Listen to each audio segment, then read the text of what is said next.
Magandang araw!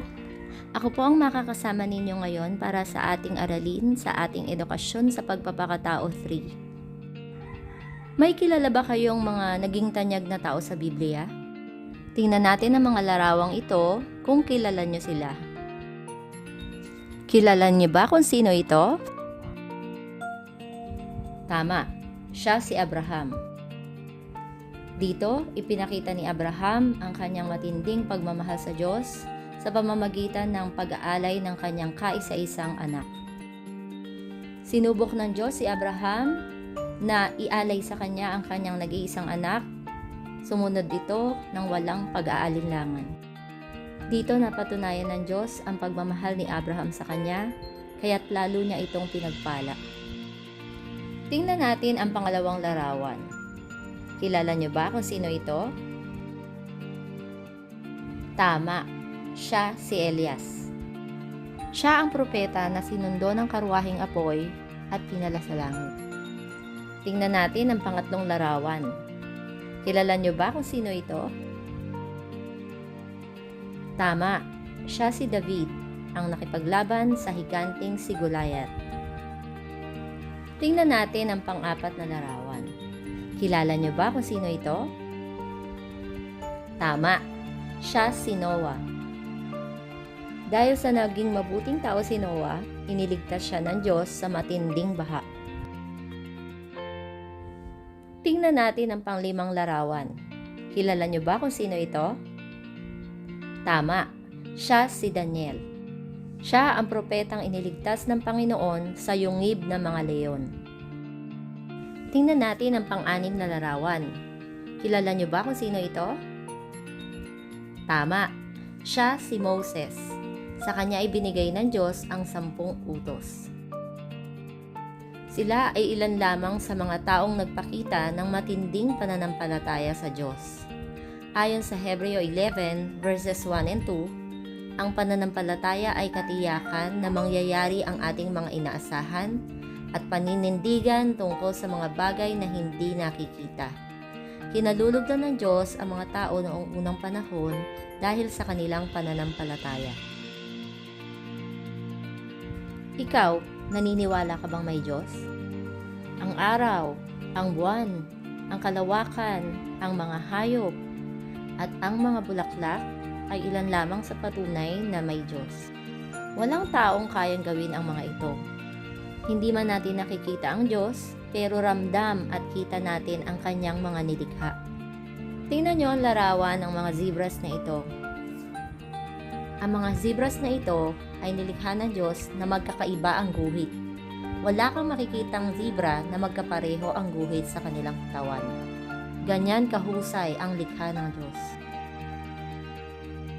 Bago lalangin ng Diyos ang tao, inihanda niya muna ang lahat ng kakailanganin nito.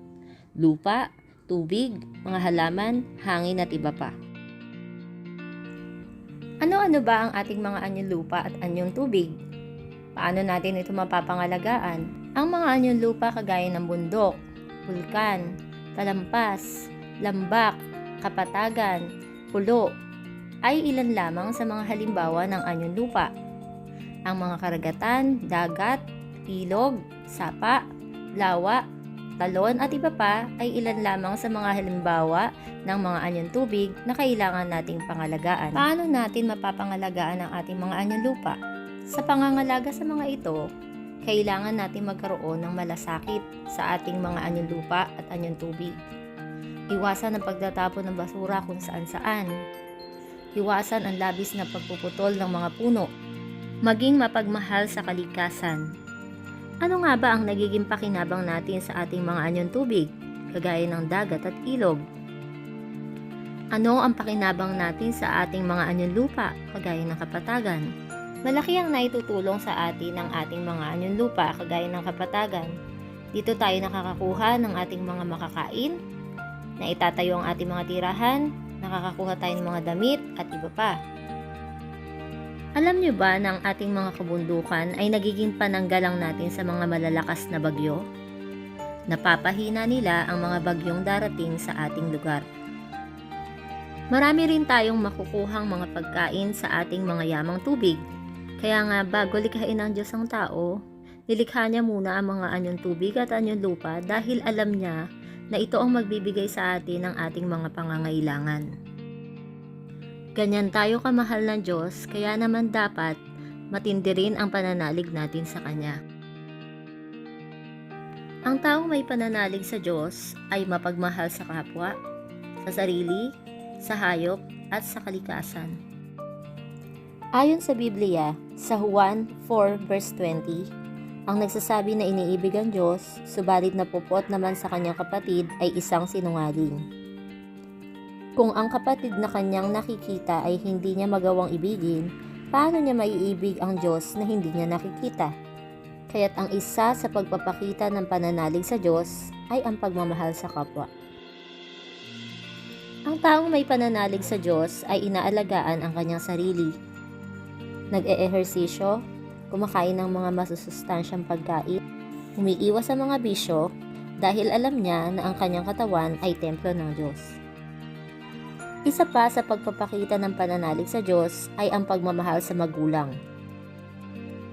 Lagi nating tatandaan ang sinasabi sa Efesos 6 verses 1 to 3. Mga anak, sundin ninyo ang inyong mga magulang sa Panginoon sapagkat ito ang nararapat. Igalang mo ang iyong ama at ina. Ito ang unang utos na may kalakip na pangakong ikaw ay giginhawa at hahaba ang iyong buhay sa lupa. Isa rin sa pagpapakita ng pananalig sa Diyos ay ang pagbabasa ng Biblia at pagdarasal. Gaya ng sinabi sa mga taga-Tesalonica chapter 5 verses 16 to 18, magalak kayong lagi, palagi kayong manalangin, magpasalamat kayo sa Diyos sa lahat ng pagkakataon. Isa pang pagpapakita ng pananalig sa Diyos ay ang pagiging mabait sa mga hayop. Gaya ng nabanggit sa Kawikaan 12 verse 10, ang taong matuwid ay mabait sa kanyang mga alagang hayop, ngunit ang taong masama ay malupit at walang awa sa kanyang mga hayop. Tingnan niyo ang larawang ito. Ito ba ay nagpapakita ng pananalig sa Diyos? Hindi. Alalahanin natin ang sinabi sa Biblia sa Mateo 6 verse 1. Mag-ingat kayo na huwag gawing pakitang tao lamang ang inyong pamamahagi sa mga kahabag-habag. Kung magkagayon ay hindi kayo tatanggap ng gantimpala sa inyong Ama sa langit. Tingnan niyo ang larawang ito.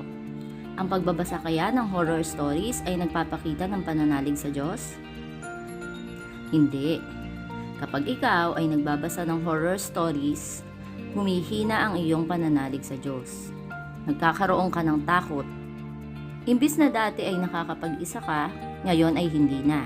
Natatakot ka na.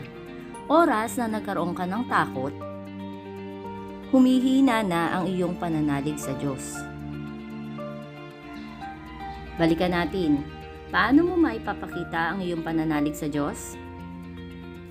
Una, pagmamahal at pagmamalasakit sa lahat ng nilikha ng Diyos. Pagmamahal sa kapwa, pagmamahal sa magulang at mga nakatatanda, pagdarasal at pagbabasa ng Biblia, pangangalaga sa sarili, pagsisimba at pagsasabuhay ng mga turo ng simbahan.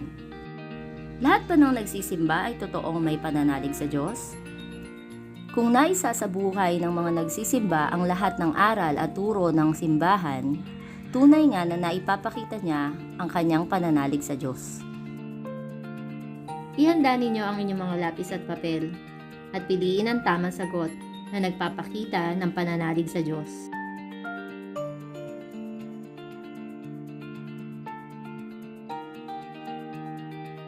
Ang tamang sagot ay letter B. Number 2.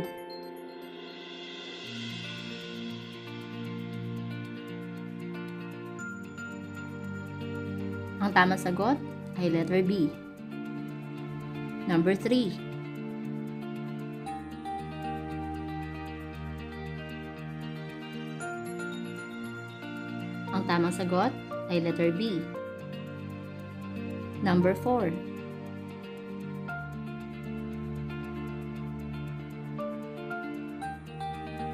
Ang tamang sagot ay letter B. Number 5.